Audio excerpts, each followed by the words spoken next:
Bonjour les randonneurs, bonjour et bienvenue sur cette nouvelle vidéo. Cette vidéo est un retour d'expérience complet et indépendant du poncho élémentaire Footzip, un excellent poncho de randonnée avec lequel j'ai marché 4000 km. J'ai traversé la moitié de l'Europe avec, j'y étais sous toutes les latitudes, à toutes les altitudes, donc je commence un petit peu à le connaître et aujourd'hui je vais vous en parler dans cette vidéo.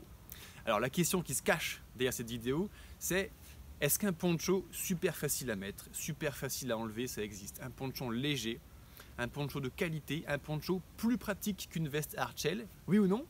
Eh bien pour moi la réponse c'est oui, et je vous prouve ça tout de suite en image. Alors pour commencer, je vais faire quelque chose que j'ai jamais fait sur ma chaîne, je vais faire un unboxing. Alors je suis tout ému, je suis tout stressé.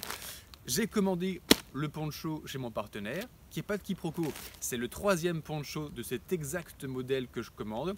Le premier, je l'ai acheté en 2017, le deuxième en 2018. J'ai vraiment marché ces 4000 km avec. Et pour ceux qui ne me croient pas, allez voir mes anciennes vidéos à partir de 2017 sur ma chaîne. Vous allez voir, c'est toujours le même que je porte.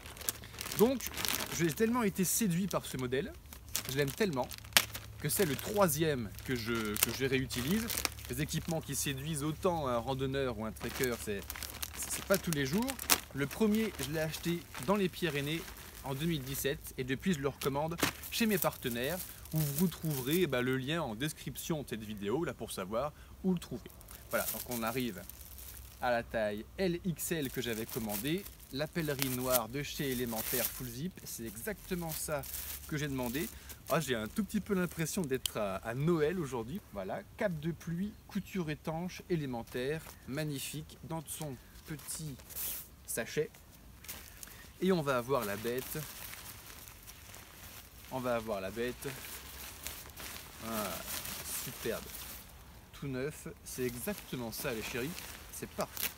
Alors, ce poncho, on va dans cette vidéo parler de ses caractéristiques techniques, le poids, la résistance à l'eau, patati patata. Je vais aussi vous montrer en tuto comment je le mets, comment je l'enlève avec la technique du jeté de poncho. Alors déjà, peu de randonneurs utilisent les ponchos et beaucoup préfèrent la veste Hardshell au poncho. Pas moi, moi je préfère largement le poncho et à la fin de cette vidéo vous saurez exactement pourquoi. Et beaucoup de randonneurs trouvent que c'est pas pratique et ne connaissent pas la technique du jeté de poncho et c'est ça qui va changer la vie. Donc l'une des grandes qualités de ce poncho, c'est son full zip que je suis justement en train d'ouvrir ici, c'est-à-dire un zip qui part du cou jusqu'en bas du poncho, ce qui fait qu'on peut complètement l'ouvrir en deux. Et c'est réimperméabilisé par une languette qu'on scratche par-dessus, donc la fermeture est claire, mais pas un point trop sensible de prise d'eau en conditions météo pas trop horribles. On va dire ça comme ça. Alors la technique du jeté de poncho, c'est très simple, c'est très pratique, il suffit de se mettre face au vent. Le vent vient du sud, donc là je suis exactement face au vent. Je vais venir saisir mon poncho comme ça, donc au-dessus du col, on va dire, mais côté intérieur. Vous voyez, le poncho, quand je le referme, il est comme ça, donc il est dans le mauvais sens, on va dire, entre guillemets. Et délicatement, pas trop fort pour pas tirer trop sur les coutures, je vais jeter le poncho, le rabattre sur mon sac à l'arrière. Là, je mets la capuche, je n'ai plus qu'à passer les manches, et ça y est, c'est fait, mon poncho, il est mis. Donc là, j'ai plus qu'à mettre la fermeture éclair à la hauteur que je veux, mettre la capuche ou ne pas mettre la capuche. Et comme vous pouvez le voir, voilà, en un seul coup de main, le poncho couvre le sac et le randonneur ou la randonneuse à l'intérieur, c'est magnifique. Donc on va faire sous tous les angles le jeté de poncho pour que vous voyez bien un petit peu comment ça se passe. Et pour enlever le poncho, tout simplement, je viens chercher par le pot du cou, le pot du col, et gentiment, toujours pour ne pas abîmer les coutures, je l'enlève comme ceci.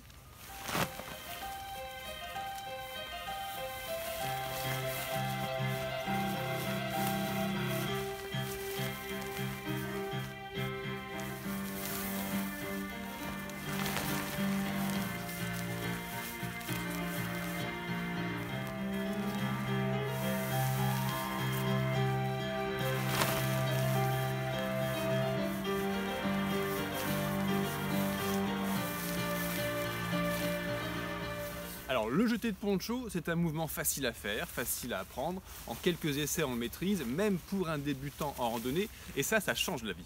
Parce qu'avant que je sache faire ce mouvement, que j'ai à force de pratiquer, jour après jour, averse après averse, eh bien, je pensais que le poncho, c'était un gros sac à patates en plastique je ne connaissais pas les full zip, et c'était le gros truc où on se met dedans et on ne sait pas par quel trou on ressort, on met la tête dans la trou du bras, c'est le bordel, et beaucoup de gens ne sortent avec leur poncho que quand ils sont au moins deux, comme ça ils peuvent s'aider à mettre l'un l'autre. Oui mais non, grâce au full zip, comme vous avez vu, et jeté de poncho, une personne seule, quelle que soit la météo, quel que soit le vent, et plus il y a de vent, mieux c'est, parce qu'on peut mieux le catapulter derrière soi, en fait, le vent ne devient plus un problème qui fout la toile partout, mais un allié, c'est vraiment super. Alors un autre avantage que va avoir le poncho élémentaire full zip, c'est dans des journées d'orage ou dans des journées d'alternance soleil-pluie. Il ne faut pas se leurrer, en randonnée ça va forcément arriver à un moment, surtout qu'on adore randonner dans les beaux endroits, typiquement le long des océans, dans les montagnes, et c'est là où il y a le plus de vent, le plus de pluie et le plus d'orage.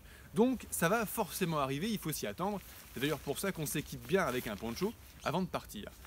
Comment faire? Et gros avantage du poncho par rapport à la veste hardshell. Une veste hardshell, vous savez, c'est la veste que l'on met en dessous de son sac. Lorsqu'il pleut, eh bien, il faut l'avoir sur soi. Ou alors, quand l'averse arrive, il faut poser son sac par terre, sortir sa veste du sac, mettre la veste, remettre son sac et repartir. On s'est arrêté, on s'est baissé, on a fouillé dans le sac, c'est le bordel, on perd du temps et de l'énergie. Et à poser, remettre le sac toute la journée, à force, ça fatigue. Alors que le poncho, lui, d'un coup d'un seul, je le mets et en quelques secondes, comme on a vu en vidéo, en image, c'est terminé. Donc il y a une journée pluvieuse ou orageuse où on va changer jusqu'à 5 ou 10 fois de vêtements dans la journée en remettant, enlevant, remettant, enlevant, une veste hardshell, c'est tout bonnement insupportable. En plus, ça tient très chaud, donc on sue à l'intérieur. Le poncho, c'est léger. Avec le zip, on en reparle, ça fait une capacité d'aération dans les caractéristiques techniques formidable. Donc, c'est que de l'amour, que du bonus. Une fois que, imaginons, l'averse arrivait, bon, on a fait la technique du jeté de poncho face au vent. Bon, on se fait tremper, mais bon, avec le poncho, la capuche, le randonneur en caisse et le sac derrière pareil, n'est pas mouillé. Et une fois que l'averse repart, qu'est-ce qu'on fait? On va faire sécher le poncho. C'est d'ailleurs pour ça que je prends un poncho noir. Ce poncho élémentaire, il est commercialisé de couleur noire et de couleur rouge. Je ne prends que du noir. C'est comme pour les chaussettes de randonnée. Pourquoi? Parce que le noir sèche 30% plus vite au soleil grâce aux rayons du soleil qu'un textile d'une couleur plus claire. Donc, entre deux averses, s'il y a un petit peu de soleil, le poncho va sécher super vite, en sachant que le plus gros allié pour sécher un vêtement ou une tente ou quel que soit l'équipement qui est trempé, c'est le vent. À nouveau, le vent, là, pour sécher les vêtements, n'est plus vraiment un ennemi, mais un allié. Et en ce qui concerne la prise de vent, le poncho, c'est extraordinaire. C'est aussi un petit reproche qu'on peut lui faire. Donc quand l'averse vient de passer, je suis en train de marcher, qu'est-ce que je fais? Eh bien, je vais ranger le poncho. La première solution, en quelques secondes, j'enlève la manche, j'enlève la deuxième manche et c'est terminé. Le poncho, il tient derrière, sur mon sac. En plus, sur ce modèle de sac, mon EasyFit, on a les EasyFit de chez Decat. On a le tapis de sol qui est en position haute, donc ça fait quelque chose d'assez impressionnant. Et comme ça,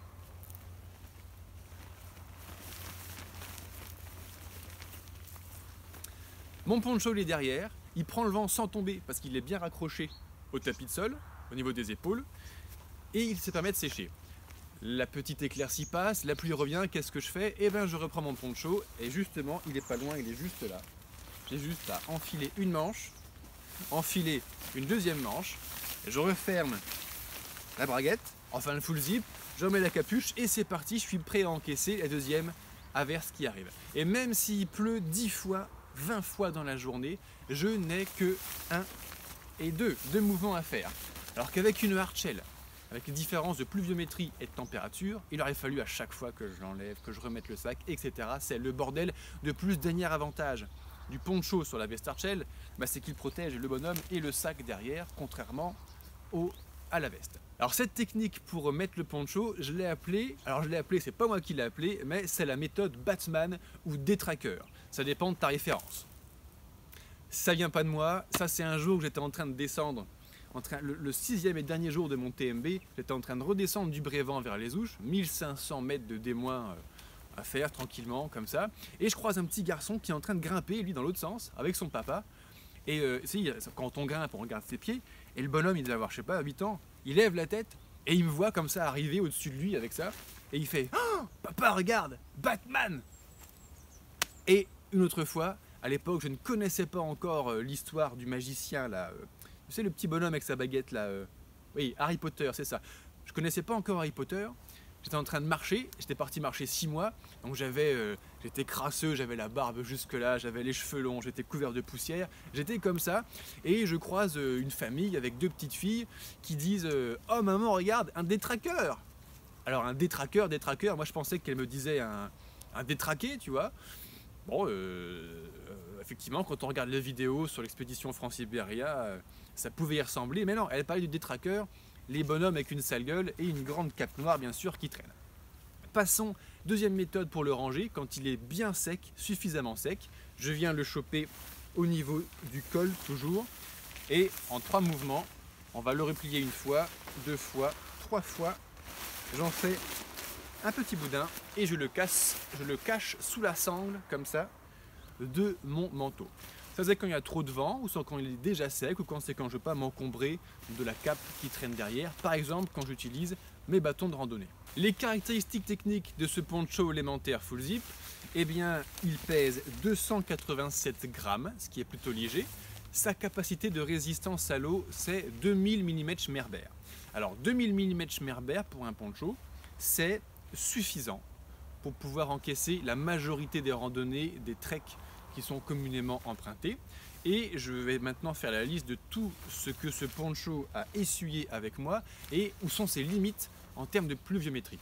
Avec ce poncho, j'ai fait tout mon GR10, donc 900 km dans les Pyrénées, avec un petit peu les pluies et les orages qui vont avec évidemment. J'ai traversé toute la France dans le sens de la longueur, ça fait 1300 bornes.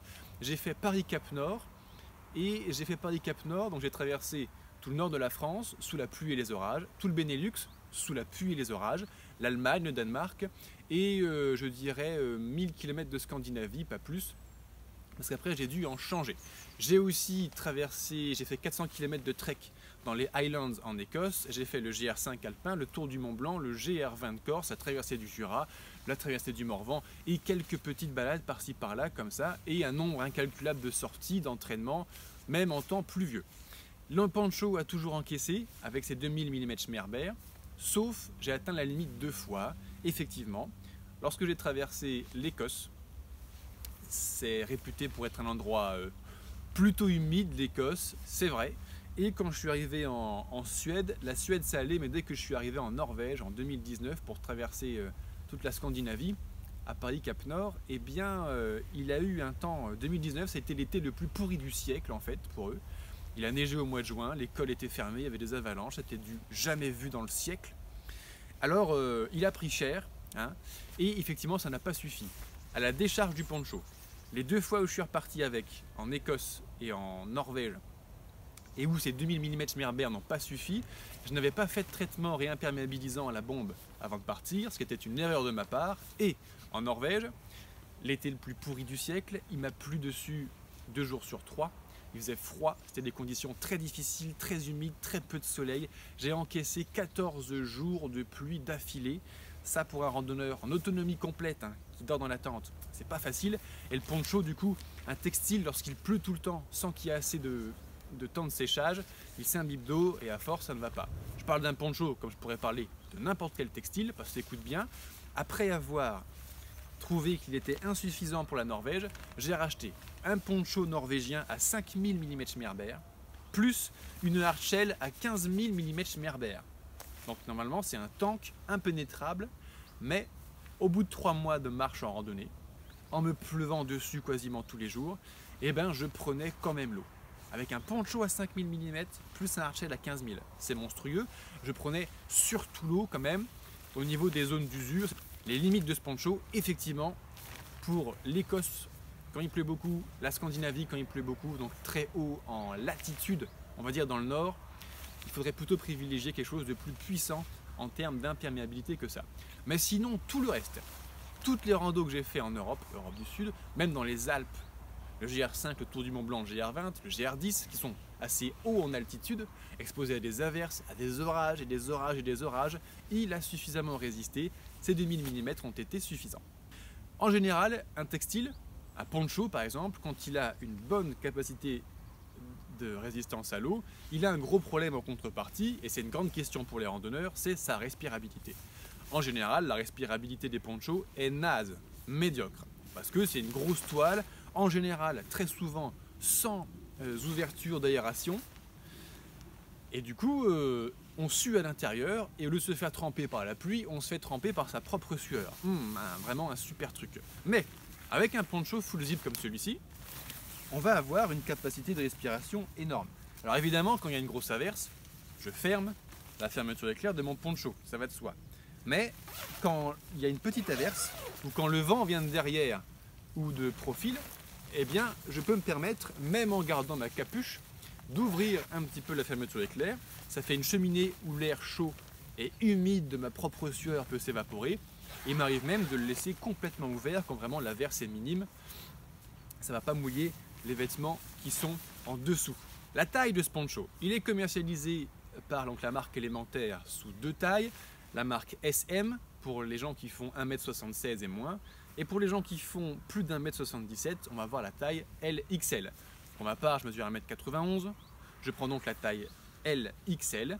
Et en plus du bonhomme, du randonneur ou de la randonneuse sous le poncho, on peut y mettre un sac de 50, 60 jusqu'à 70 litres dans le dos. Ça dépend où est situé sur le sac bien le tapis de sol. Parce que lorsqu'on a un tapis de sol, ça prend beaucoup de tissu, ce qui fait que le poncho est un petit peu plus court sur l'arrière. Donc je l'ai essayé avec un tapis de sol en extérieur jusqu'à un sac de 60 litres. Je pense qu'un sac de 70 litres sans tapis de sol extérieur, ça passe également. Voilà pour vous dire un petit peu sa taille. Il est commercialisé en couleur noire et couleur rouge. Et comme je l'ai précisé, je préfère toujours le noir pour pouvoir bien le faire sécher par le soleil entre 2 averses. Pour commander votre poncho élémentaire à vous, exactement le même que celui-ci, vous avez le lien pour en savoir plus sur le produit et le commander dans la description de cette vidéo. Et enfin, pour ceux qui veulent aller plus loin dans le choix de leur matériel pour partir bien équipés la prochaine fois sur les sentiers, j'ai mis à votre disposition la liste de tout le matériel que j'utilise moi-même régulièrement sur tous les treks que je parcours, et vous trouverez cette liste en PDF à télécharger sur le lien qui sera également en description de cette vidéo. Dans l'idée, je privilégie d'acheter du matériel qui peut encaisser le genre de randonnée, de trek, de pèlerinage dont je vous ai parlé, et toujours dans un rapport de choisir un excellent rapport qualité-prix comme ce poncho. Je vous remercie d'avoir regardé la vidéo jusqu'au bout, je vous souhaite de belles randonnées et à très bientôt sur une prochaine vidéo. Ciao!